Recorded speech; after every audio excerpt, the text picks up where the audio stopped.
My name's Tyler Gilmore. This is my wife, Melissa. And we are members here at Valley River Church.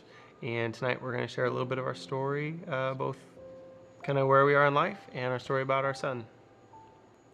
We had been married about 4 years or so, and we knew it was time that God was wanting us to maybe start having for a family. And we were living in Arizona at the time and just kind of felt the tug on our heart to move back home because we wanted to be around family, to start our own family. And we'd been back in Salem. Couple months. Yeah, a couple months.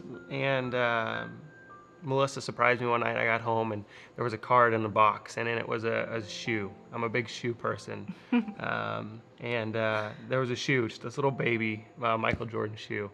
And that was when I found out that we were pregnant with our first. And that was right about at our 5-year anniversary, which was kind of a cool thing because that was kind of a big deal to us. So Pregnancy was pretty smooth, the normal morning sickness and all the fun stuff your first trimester, and then headed in for our 20-week ultrasound. Just so excited to find out the sex of the baby. And probably a 30-minute ultrasound turned into a 3-hour ultrasound at Salem Hospital. Found out we were having a little boy, and then found out he had lots of complications and was fighting for his life.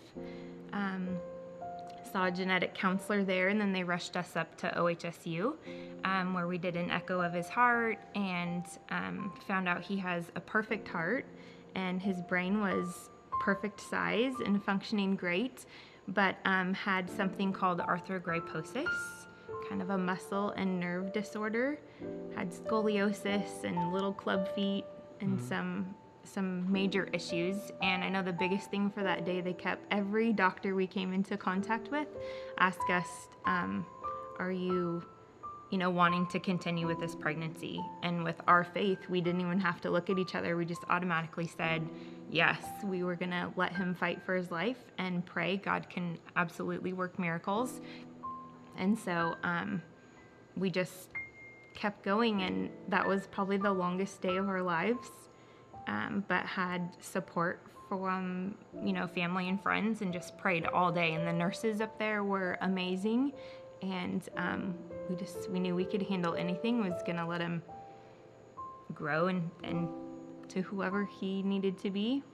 yeah, it's crazy to go from such a high of the first pregnancy, and you're just on this incredible journey that we'd waited so many years to get to, and then to be in that room, and oh man, that wall, that struggle just like hits you like a slap in the face. You're just not expecting it. And but it was good to know that there wasn't any questioning we had to do.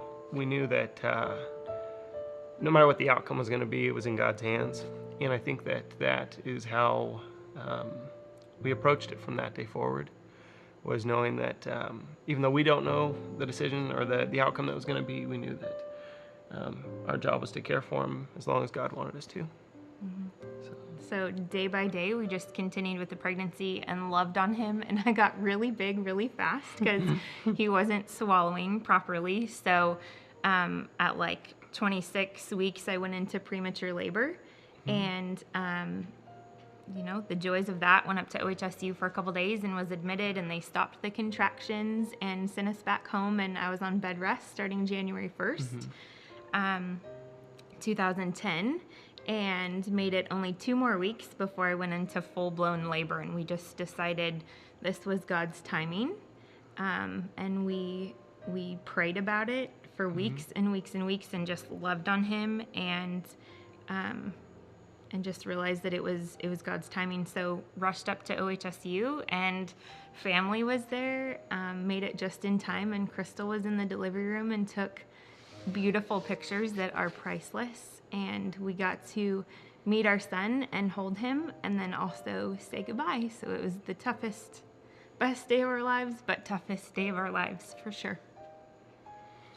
Yeah. Leading up to that, after we found out that we were in for a rough road, my dad told us that this was either going to tear us apart as a couple, or make us stronger than we've ever been. And I think we were determined from the beginning that we were going to come out of this stronger than ever.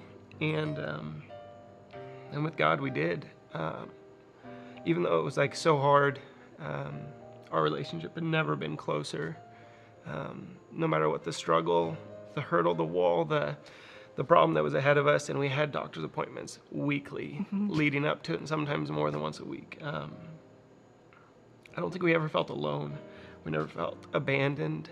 And so even though the journey was hard, we felt really at peace that it was God's son, and we were doing our part while he was here with us. There's a song by Slaya that I listened to probably daily when I was pregnant with him, wanting to feel him kick and just, learn everything about him before we delivered. And it's called I Will Carry You, and it just talks about it's God's plan for me to be his mom and to carry him as long as I could. And what a great life he had to be in my womb for so long, and then just to not have to live in this world, just to go straight to heaven. And we can't wait to meet him one day. We will see him again, and he'll be super happy and healthy. And I think it's definitely made us stronger as parents. We had to wait a full year before we could try again. And we now have a little girl that's 18 months, and she's a handful, but the joy of our lives.